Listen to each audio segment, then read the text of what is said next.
सुनो, इस दुनिया का सबसे बड़ा स्कैम कौन सा है? कल, टुमारो। ऐसी कौन सी चीज है जो ना तो आज तक किसी को मिली है और ना कभी किसी को मिलेगी? कल, टुमारो। दुनिया की कितनी भी कीमती घड़ी समय से ज्यादा कीमती नहीं हो सकती।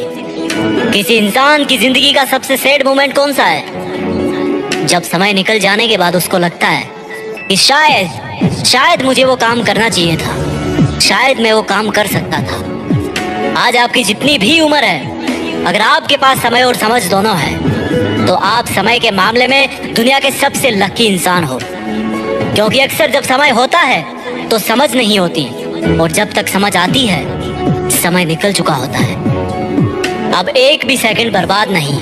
खबरदार, मैं समय हूँ। मुझे जितना बर्बाद करोगे उतना मैं तुम्हें बर्बाद करूंगा।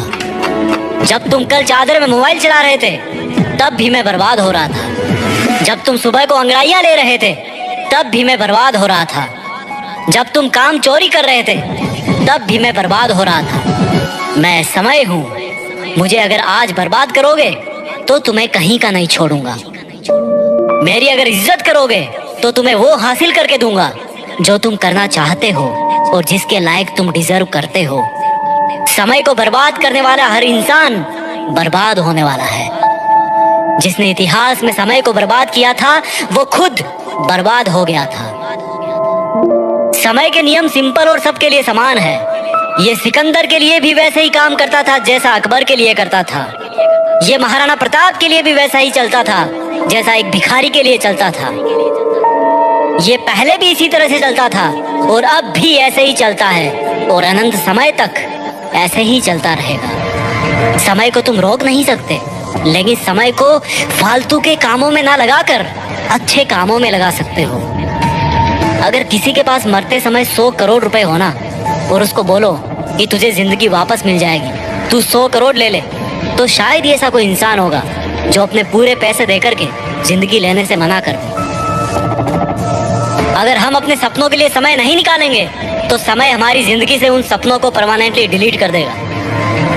कहते हैं कि समय दिखाई नहीं देता, लेकिन बहुत कुछ दिखा जाता है। और मैं कहता हूँ कि समय को यूटिलाइज करना सीख लिया तो समय दुनिया को तुम्हारी औकात भी दिखा देगा। आप चाहो तो गुजरे हुए समय का अफसोस कर सकते हो, लेकिन यह भी याद रखना कि जिस समय अफसोस कर रहे होंगे ना, उस समय भी समय गुजर रहा होगा। और ऐसा ना हो कि कहीं इस गुजरने वाले समय का भी फिर से अफसोस करना पड़े। ये समय है जो सच और झूठ के हर चेहरे को उचित समय पर बेनकाब कर देता है। समय वो रेत है जिस पर कोई सा भी निशान हमेशा के लिए नहीं रह सकता, केवल खुद समय के सिवा।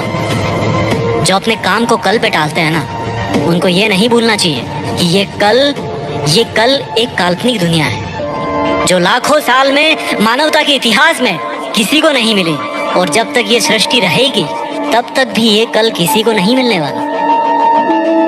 समय तो वर्तमान की थाली में ही परोस के दिया जाता है, ना कि इतिहास में, ना कि भविष्य में, केवल वर्तमान में। अपनी सुंदरता का आज गुमान मत करना। हो सकता है ये आने वाले समय में एक दाग बन जाए। और अपनी बदसूरती का भी कभी दुख मत करना। हो सकता है यही बदसूरती कल दुनिया को आपका दीवाना बना दे। समय जितना वफादार कोई नहीं। क्या फर्क पड़ता है मेरा हो या तुम्हारा, एक दिन आता जरूर है। इस दुनिया में जो समय के मामले में अमीर है ना, जिसके पास जिंदगी जीने का बहुत सारा समय है ना, वही असली अमीर है। समय है तो हर चीज आ जाएगी, और समय नहीं है तो पास होती हुई चीज भी धरी रह जाएगी। जब खुद का अच्छा समय आता है ना, तो दुनिया के सामने हमारा असली चेहरा आता है, और जब बुरा समय आता है तो दुनिया का असली चेहरा हमारे सामने आता है। समय की गुजारिश इतनी सी है कि उसको बस बर्बाद मत करो। समय की एक्सपेक्टेशन केवल इतनी सी है कि उसको सही ढंग से काम में लो। जिंदगी में आपका कोई रिश्ता सही हो या ना हो, बस अगर समय सही है ना तो सब कुछ सही है। इसलिए समय को बर्बाद ना करें। आइए कुछ ऐसा करते हैं कि देश में अपना नहीं बल्कि दुनिया में देश का नाम करें।